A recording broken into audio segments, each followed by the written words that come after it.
Next time, right. Do a little bit. Do a space break, okay?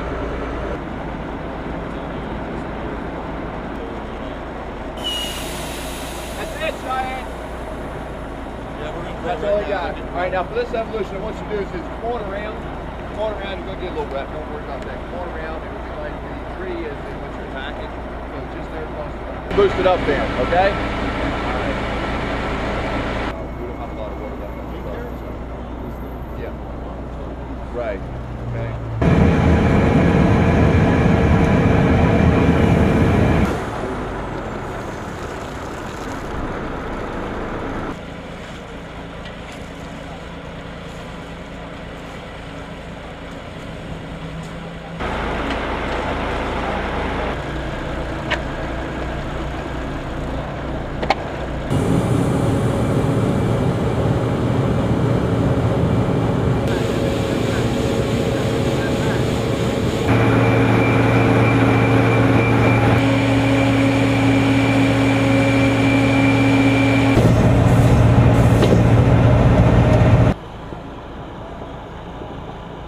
Our mission here at Mount Hope Fire Department right now is to support the Mount Hope Fire Department and the community.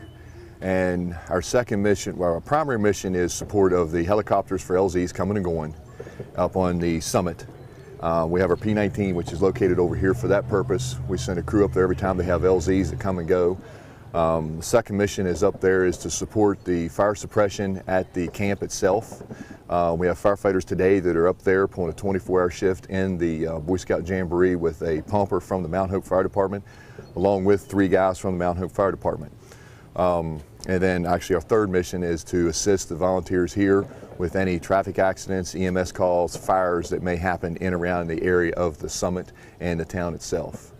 We're probably about 12 or 14 calls since we've been here. The most recent was a structure fire with Oak Hill the other night, about 11:30, 23:30 hours at night. We was up there for about an hour or so on a crawl space fire, structure fire with them. We handle anything here dealing with EMS calls. We've had a few drive-ins for heat exposures. We've had some medical calls out on the town, a few apartments here that we've run. And then we had to do standbys Monday while all the Boy Scouts were responding in. Because all the buses coming in, we were in deployed positions with all the fire trucks and locations to be ready on the spot for an accident or any emergency that may come up there. I'm a full-time firefighter with the 167th Air Wing as a state firefighter back home, and we do day-to-day training as in our career field, whether it be auto extrication, EMS, fire, aircraft. So we bring all that together at our base, and then we'll respond out here to help people in our state, which we really enjoy doing. While we're here, we also use that training for our day-to-day job here.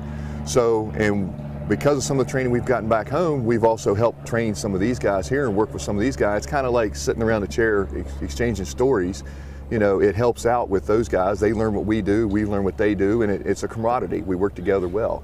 So, and that training back home is just, whether we're in wartime activity or whether we're in our state helping out, you know, it's really great, and it works good, and we enjoy being here. It takes a toll on the firefighters, and a lot of people don't see that are just out there as John Public. They don't see the heat stress that they go through, and we've got to perform to help them. People are running out of a building or out of a car, we're running in, you know, and we're encountering even more heat. So that's not something that a lot of people, you know, that recognize right up front. And we prepare for it by being hydrated all the time. Firefighters, they say there's a lot of downtime, but you have to be ready at a moment's notice. So it's not like you can be out here running 5 miles a day and then turn right around and turn out gear and be ready for the job.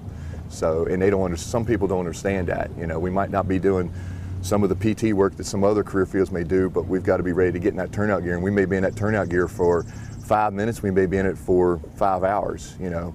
It just, a lot of people don't see that side of it. The 167th was tasked to send 6 firefighters down here, which we did.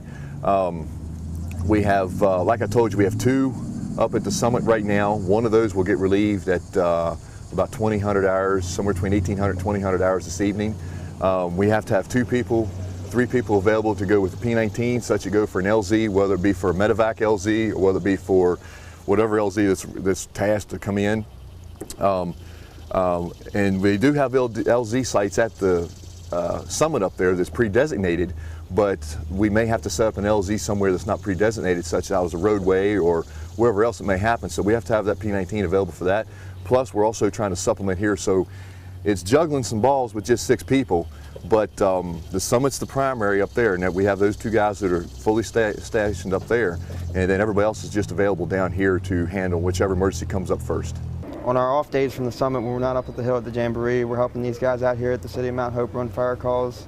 And then when we go back to the summit, we're fire protection up there for the Boy Scouts and then the staff that's working up there.